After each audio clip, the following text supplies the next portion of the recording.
विना खर्चाची शेती या आपल्या यूट्यूब चॅनलमध्ये आपलं स्वागत आहे. आज आपण बनवणार आहोत मायक्रोन्यूट्रन ग्रेड 1 अंकुश पाटील तंत्रज्ञान सरांच्या मार्फत. तर यामध्ये आपण 10 लिटरचे प्रमाण पाहिलं तर सुरुवातीला आपल्याला ferrous sulphate 1 kilo, zinc sulphate 2 kilo 380 gram, manganese sulphate 327 gram, borax 952 gram, copper sulphate 128 gram आणि सायट्रिक ॲसिड 300 ग्रॅम अशा पद्धतीने आपल्याला मटेरियल घ्यायचं आहे. तर सुरुवातीला आपल्याला एक बकेट घ्यायची आहे. त्या बकेटमध्येच आपल्याला 10 लिटरसाठी 2 लिटर आपल्याला पाणी घ्यायचे आहे आणि त्यामध्ये फेरस सल्फेट 1 किलो घ्यायचे आहे. तर ह्यामध्ये आपण पाहू शकता की फेरस सल्फेट आपण घेतलेलं आहे. आता आपण दुसऱ्या बादलीमध्ये जसं की पाहू शकता की यामध्ये सुरुवातीला मी झिंक सल्फेट घेतलेलं आहे. त्यामध्ये झिंक, मॅग्नेशियम आणि बोरॅक्स असं आपण मिक्स करणार आहोत. ह्यापुढे बाजूला तुम्ही बघू शकता copper sulphate, citric acid, manganese sulphate आणि बोरॅक्स इथं आपण ठेवलेलं आहे. तर आता सुरुवातीला हे झिंक सल्फेट जे आहे आपण पाण्यामध्ये मिक्स करत आहोत. तर हे पाहू शकता की आपल्याला याकरता अत्यंत गरम पाण्याची आवश्यकता आहे, जेणेकरून हे आपल्याला पूर्णपणे पाण्यामध्ये विरघळायला हवं. तर यानंतर आपण बाकी दुसरं जे मटेरियल आहे ते आता मिक्स करणार आहोत. तर हे पाहू शकता की या बकेटमध्ये आपण झिंक सल्फेट जे घेतलेलं आहे ते पूर्णपणे विरघळलेलं आहे. Sorry, ferrous sulphate.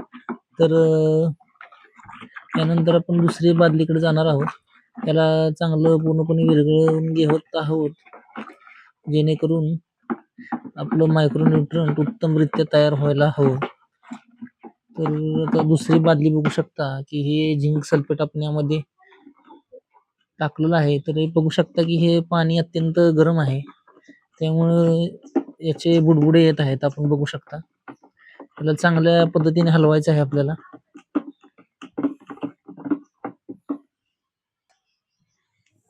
तर हे आपण चांगल्या पद्धतीने मिक्स करत आहोत. बघू शकता हे झिंक सल्फेट जे आहे हे विरघळलेलं आहे. तर त्यामध्ये आपण आता मॅग्नीज सल्फेट मिक्स करणार आहोत.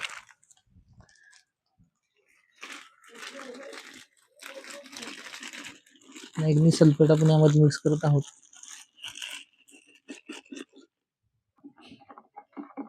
तर हे आपण बघू शकता की या बकेटमध्ये आपण झिंक सल्फेट, बोरॅक्स आणि मॅग्नीज सल्फेट मिक्स केलेलं आहे. तर आता आपण ही बकेट फेरस सल्फेटमध्ये यामध्ये आपण ओतणार आहोत आणि त्याच्यानंतर त्यामध्ये आपण कॉपर सल्फेट मिक्स करणार आहोत. हे कॉपर सल्फेट ही तुम्ही बघू शकता की आपण दुसऱ्या बादलीत घेतलेलं आहे, कारण ते विरघळण्यास तुमच्या पाण्याचं टेम्परेचर कमी असेल तर प्रॉब्लेम होतो. त्याकरता आपण याला दुसऱ्या बकेटमध्ये विरघळवून परत त्यामध्ये ओतणार आहोत, जेणे की आपल्याला कॉपर सल्फेट व्यवस्थितरित्या त्यामध्ये मिक्स व्हायला हवं.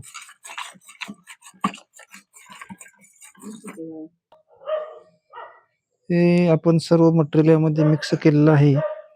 तर यामध्ये आता आपण सायट्रिक ॲसिड मिक्स करून आपलं मायक्रोन्यूट्रंट पूर्ण होणार आहे. तर आता यामध्ये मी सायट्रिक ॲसिड मिक्स करत आहे. हे बघू शकता आपण आपलं ग्रेड 1चं मायक्रोन्यूट्रंट कशा पद्धतीने तयार झालेलं आहे. याचा प्रॉपर कलर यामध्ये आलेला आहे, तुम्ही बघू शकता. ज्याचा वापर आपण ड्रीप करता प्रति एकर 5 लिटर पद्धतीने करू शकतो. तर हे पाहू शकता की यामध्ये पूर्णपणे आपलं मटेरियल एकजीव झालेलं आहे.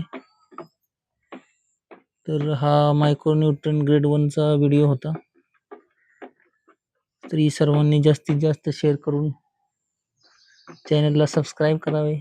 धन्यवाद.